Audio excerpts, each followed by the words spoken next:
The rain pounded against the highway as Daniel's hand reached across his pregnant wife's belly to unlock the passenger door. "Get out," he said coldly. Rachel sat frozen, 7 months pregnant, staring at her husband in disbelief. Behind them, his mother, Mrs. Williams, clapped her hands. "Finally. Show some backbone, son." Daniel's phone buzzed again. His mistress, Victoria, was waiting at a hotel. She needed him now, and his wife was just an inconvenience. Rachel stepped out into the storm. The black Mercedes drove away without hesitation, leaving her standing alone on the Lagos-Ibadan expressway in the pouring rain. But what Daniel didn't know was that his wife wasn't the helpless receptionist he thought she was. The car he just drove away in? She owned the company that made it. The job he was so proud of? She owned part of that too. Everything he had was built on ground she controlled. And now, standing in the rain with her designer shoes sinking into mud, Rachel pulled out a phone from her purse. Not the cheap one Daniel knew about, a different one. She dialed 3 numbers quickly. First, her lawyer. "Mr. Thompson, it's Rachel. Start Protocol 7. Do it now." There was a sharp breath on the other end. "Are you certain? Once we begin, there's no stopping it." "He just kicked his pregnant wife out of a car to pick up his mistress," Rachel said quietly, while his mother cheered. "Yes, I'm certain." The second call went to her CFO, a sharp woman named Grace. "I saw the GPS alert," Grace said immediately. "Security is already on the way. What else do you need?" "Cut everything," Rachel replied. "Every connection Daniel has to our empire. His job, his mother's mortgage, his club membership, destroy it all." The third call was to her head of security, a former government agent named Joseph. What Daniel didn't understand was that Rachel had been testing him for 3 years. When her father died and left her a 23 billion naira automotive empire, he'd made her promise one thing: hide your wealth for 3 years. See who loves you for real. Tonight, Daniel had failed that test completely. A bulletproof Range Rover pulled up. Joseph stepped out with an umbrella, his face calm but his eyes showing controlled anger at seeing his boss abandoned like trash. "Ma'am," he said, opening the door to the warm, dry interior. Rachel slid inside, water dripping from her clothes. She looked at the phone in her hand and smiled coldly. Daniel thought he was driving toward freedom with his mistress. He had no idea he was actually driving toward the complete destruction of his entire life. By morning, the man who threw away a queen would understand exactly what he had lost. But would he realize the truth before it was too late to even beg for mercy? 20 minutes earlier, the argument had started over something small, a forgotten anniversary dinner reservation. But Rachel knew it was never really about dinner. She sat in the passenger seat of the Mercedes, her hand on her pregnant belly, feeling her baby daughter kick. The car's dashboard showed 9:47 p.m. as they drove through Lagos toward their home in the suburbs. Daniel's jaw was tight. His phone kept buzzing with messages from someone named Victoria. Each buzz made Rachel's heart sink a little more. "She needs me," Daniel finally said, his voice sharp. "Her car broke down near the hotel and she's been waiting over an hour." Rachel turned to look at her husband. They had been married for 3 years. She had loved him, trusted him, given him everything, including a chance to prove he loved her for who she was, not what she had. "And what am I supposed to do?" Rachel asked quietly. From the back seat, Mrs. Williams leaned forward. Daniel's mother had been visiting for 2 weeks, and every single day she had been poison in Rachel's ear. "Oh, for heaven's sake, Rachel, stop being so needy," Mrs. Williams snapped. "Daniel has responsibilities beyond you. Maybe if you kept yourself looking nice, he wouldn't need to look elsewhere." The words hit like slaps, but Rachel didn't react. She had learned over the months of Mrs. Williams' visits to absorb cruelty without showing pain. What they didn't know was who Rachel really was. 6 months after her wedding, her father, Mr. Martinez, had died suddenly. He left her everything: Apex Motors Nigeria, a massive company with factories across Africa. But her father's will had special instructions: stay hidden for 3 years. Live simply. Work a normal job. Don't tell anyone about your wealth. Test the people around you. See who loves you when they think you have nothing. Rachel had obeyed perfectly.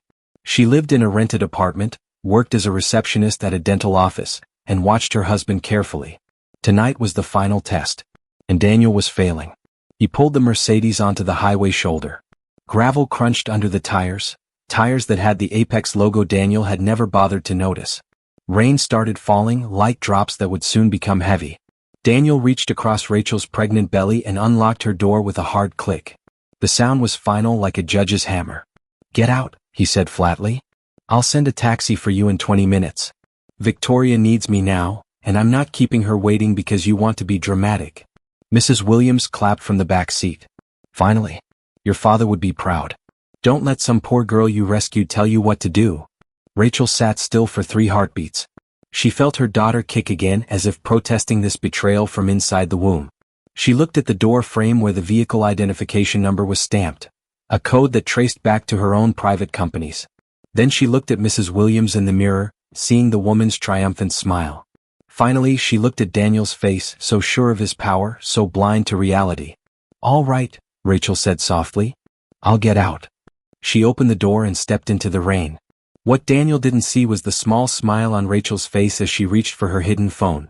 The smile of a woman who had just decided to stop playing small. Rachel's expensive Italian leather shoes sank into the mud as she stepped out of the car. The rain was getting heavier now, soaking through her coat in seconds. She stood there, 7 months pregnant, watching the Mercedes speed away. Daniel didn't even slow down.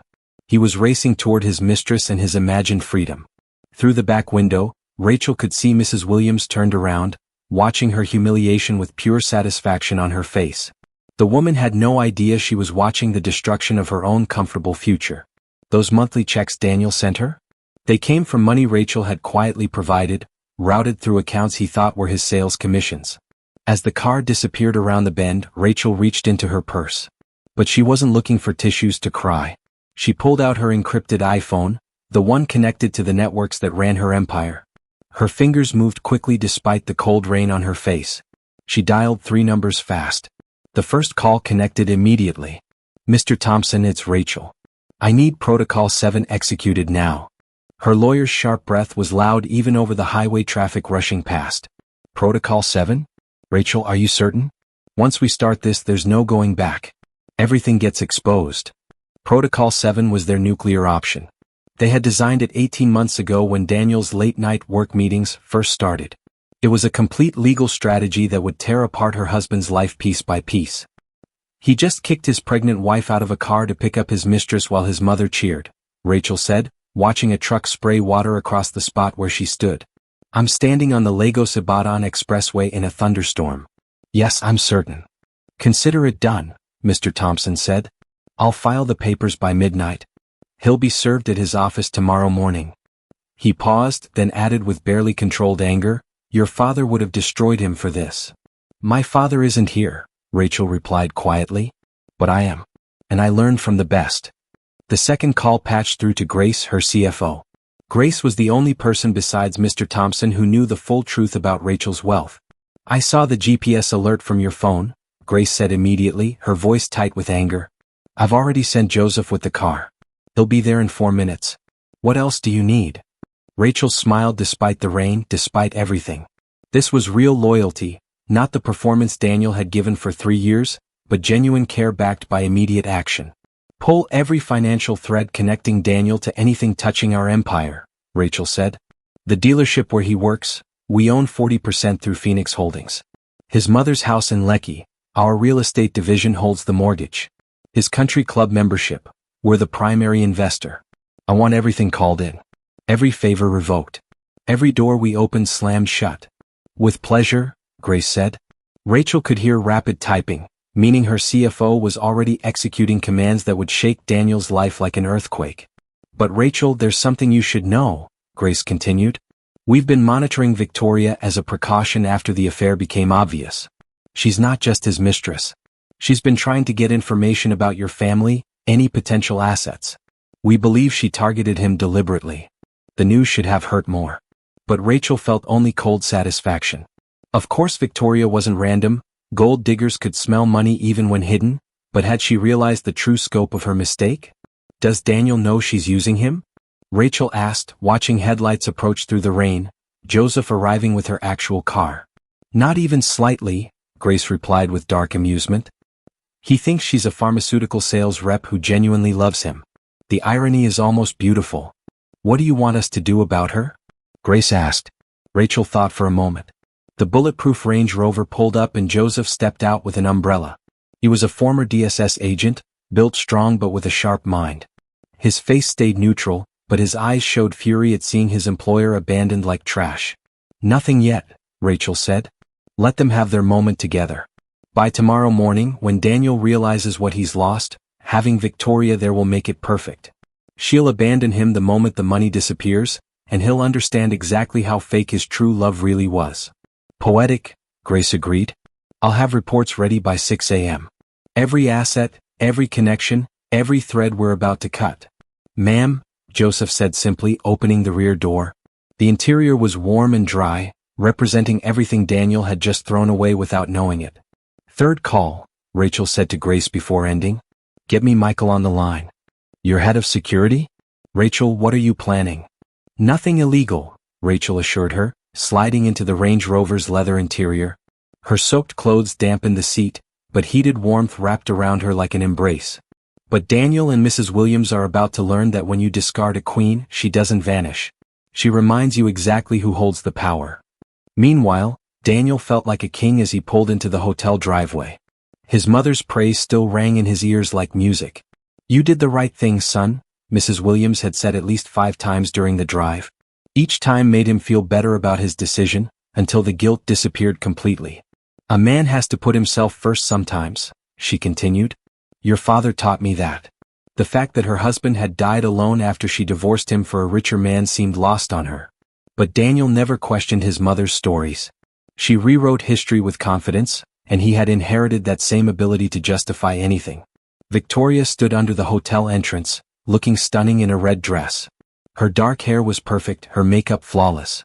When Daniel pulled up, she smiled warmly, the kind of warmth Rachel hadn't shown him in months. Of course, if Daniel had been honest with himself, he would have admitted that Rachel's warmth disappeared around the same time his late-night emergencies began. My hero, Victoria said sweetly as she slid into the passenger seat. Expensive perfume filled the car. She leaned over to kiss his cheek, then noticed Mrs. Williams in the back. Her smile shifted slightly, becoming more calculated. Mrs. Williams. What a surprise. I didn't realize you were joining us tonight. Last-minute change of plans, Mrs. Williams said with a knowing smile. Daniel had to make a difficult choice, and I'm pleased he chose correctly. We dropped off his wife so we could enjoy the evening without her pregnancy drama. Something flickered across Victoria's face, surprise, maybe concern. But it vanished so quickly Daniel convinced himself he imagined it. Well, I appreciate you coming, Victoria said carefully. My car really did break down. Daniel squeezed her hand, feeling validated. This was what he deserved. A woman who appreciated him without demands or guilt trips. But as Victoria pulled out her phone with a frown, making excuses about a work emergency, the first cracks in Daniel's perfect evening began to show. Actually, Victoria said, staring at her phone screen, I need to make a quick call. Do you mind pulling over? It's work-related, somewhat urgent. Daniel pulled into a gas station parking lot. He watched Victoria step out and walk away, her voice too low to hear, but her body language tense. From the back seat, Mrs. Williams leaned forward. She's beautiful, Daniel. Much more suitable than Rachel ever was. That girl you married, I never understood what you saw in her. No family connections, no class, just a receptionist with delusions. The cruel words should have bothered him, but Daniel found himself nodding. His mother's poison was becoming his own truth. He'd married Rachel in what he thought was love. But maybe it was just attraction combined with her seeming impressed by his modest success. She'd never pushed back, never demanded anything, and he'd mistaken her quietness for weakness. What Daniel didn't know was that Rachel's quietness had been strategic. She'd been watching him, measuring him, giving him every chance to prove himself worthy of the truth. And he'd failed spectacularly. Victoria returned to the car with a carefully neutral expression, though something in her eyes had changed. Everything okay? Daniel asked. Fine, she said too quickly. Just work complications. Actually, Daniel, I hate to do this, but something's come up. I need to get back to my apartment. Can you drop me off instead? We can reschedule for tomorrow. Disappointment crashed through him, but he forced a smile. Of course. Whatever you need. He started the car, catching Mrs. Williams' disapproving look in the mirror but choosing to ignore it. The night hadn't gone as planned, but tomorrow would be better. Tomorrow he'd file for divorce, free himself from Rachel's demands, and start fresh with Victoria. Everything was finally aligning. Except 12 miles away, Mr. Thompson was signing the last page of documents that would destroy Daniel's life by dawn. In Grace's office, financial dominoes were beginning to fall with mathematical precision.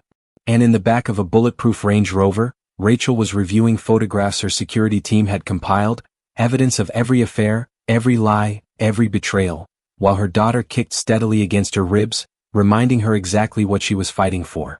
The reckoning was coming, but Daniel wouldn't see it until far too late. Daniel woke at 6:47 a.m. to 17 missed calls and a sound he'd never heard before. His mother screaming from the guest bedroom with complete hysteria. He stumbled out of bed, his head foggy from the whiskey he'd drunk after dropping Victoria off. He felt vaguely guilty about Rachel, but convinced himself she'd probably gotten home fine. He'd check on her later. Daniel. Mrs. Williams came running down the hallway in her bathrobe, her face pale and hands shaking as she thrust her phone toward him. Look at this. The screen showed an email from her bank. The message was cold and brutal. Dear Mrs. Williams, we regret to inform you that your mortgage loan has been called in full due to ownership transfer. Payment of 12 million naira is due within 30 days or foreclosure will begin. Additionally, your car loan has been accelerated and your club membership terminated. Daniel stared at the words, his brain struggling to process them. This doesn't make sense. Banks don't just call in mortgages. His own phone buzzed. The name on the screen made his stomach drop. Mr. Gerald, owner of Premium Motors, the dealership where Daniel had worked for 6 years. He answered with false confidence. Mr. Gerald, good morning. You're fired. Effective immediately. Mr. Gerald's voice was flat, empty of the friendly warmth Daniel had known for years. Security is boxing up your office right now. Your company car must be returned by noon today. Don't bother coming in. Your access badge is deactivated. What? Mr. Gerald, you can't just, what did I do?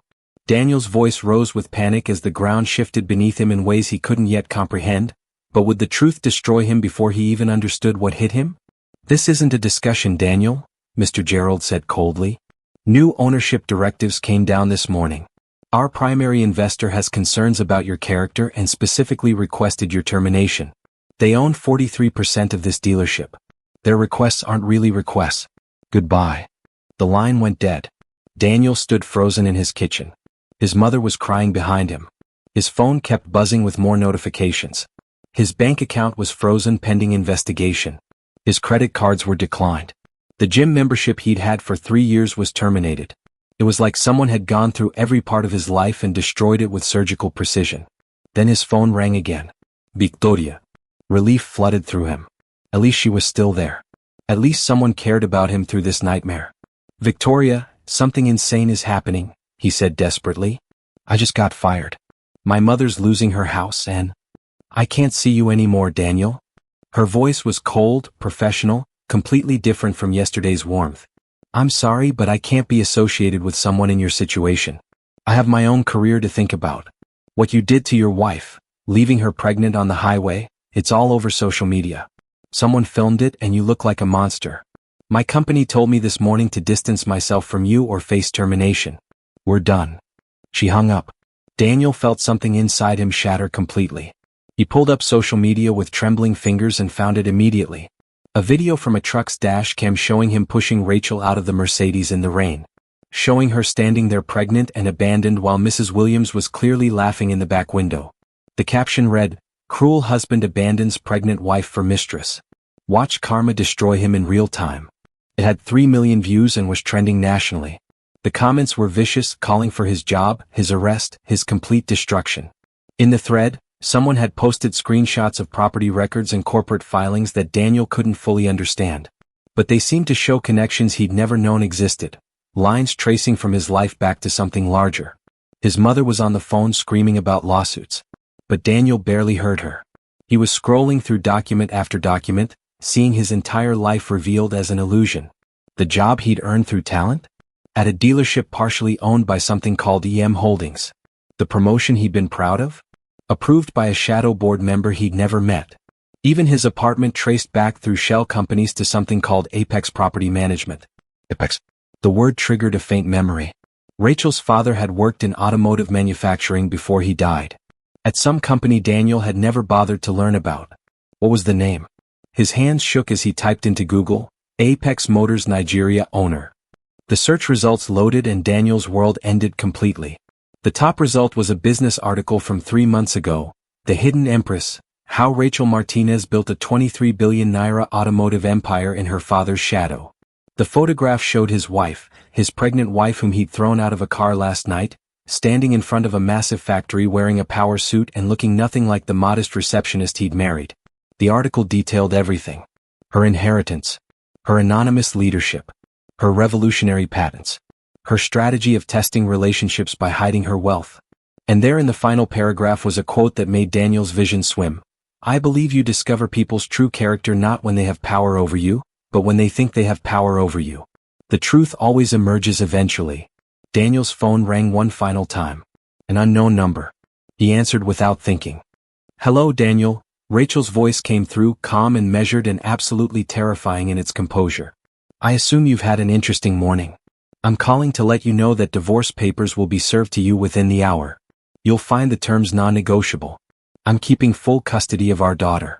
You'll have supervised visitation only, and you'll be paying child support calculated on your actual earning potential, not your current unemployment." Her voice continued, steady as steel. "Additionally, every financial connection you thought you'd built through your career has been severed because it all traced back to companies I own. Your mother's mortgage, her car, her lifestyle, all funded indirectly by me, all now recalled. I've been generous enough not to press criminal charges for abandonment, but that generosity has limits." "Rachel, please," Daniel's voice broke, tears streaming down his face. "I'm sorry. I made a terrible mistake. I love you. We can fix this." "You don't love me, Daniel. You loved the idea of having someone who didn't challenge you, who made you feel powerful. But here's what you never understood. I was never weak. I was patient. I was testing you, and you failed so completely that even I'm surprised by the depths of your cruelty." Her voice softened slightly, becoming almost sad. "You kicked your pregnant wife out of a car that she manufactured to pick up a mistress who was using you for information, while your mother, who I'd been supporting financially for 2 years, celebrated my humiliation. And now you're devastated because you're facing consequences. That's not love, Daniel. That's just regret that you're no longer comfortable." "What do you want from me?" he whispered, his mother collapsing onto the couch behind him, her own sobs echoing through their small apartment, an apartment they'd have to leave within 60 days. "I don't want anything from you anymore," Rachel said simply. "I wanted a husband who would love me regardless of my wealth, who would protect me when I was vulnerable, who would defend me against cruelty. You showed me exactly who you are, and I'm grateful for the clarity. Raise our daughter to be better than you were. That's all I ask. Goodbye, Daniel." The line went dead. Daniel stood in the wreckage of his life, understanding too late that he'd thrown away an empire to chase fool's gold. That he'd abandoned a queen to serve a pretender. And that some mistakes are so profound that no amount of regret can ever repair them. His mother was still crying, but Daniel couldn't comfort her. He was too busy realizing that the woman he'd discarded on the Lagos-Ibadan expressway in the rain hadn't vanished into nothing. She'd simply stepped back into the throne he'd never known she occupied. And from that height, his destruction had been effortless. The devastation was absolute. And it had all been delivered by his own hand. This powerful story shows us important lessons about hidden identity, respect, and the terrible consequences of cruelty.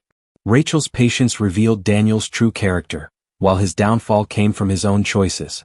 When we treat people as disposable, especially those closest to us, we plant the seeds of our own destruction. True power often operates in silence, and appearances can be devastatingly deceiving. The story reminds us that respect, humility, and genuine love matter far more than status or comfort. Sometimes betrayal creates its own justice, and karma wears the face of consequences we bring upon ourselves. Character is revealed not in moments of power, but in how we treat others when we think we hold all the cards. We've come to the end of today's story. I hope it touched your heart. Thanks for watching and staying with us till the end. Don't forget to like, share, and subscribe for more inspiring stories. See you in the next one. And tell us in the comments, where are you watching from?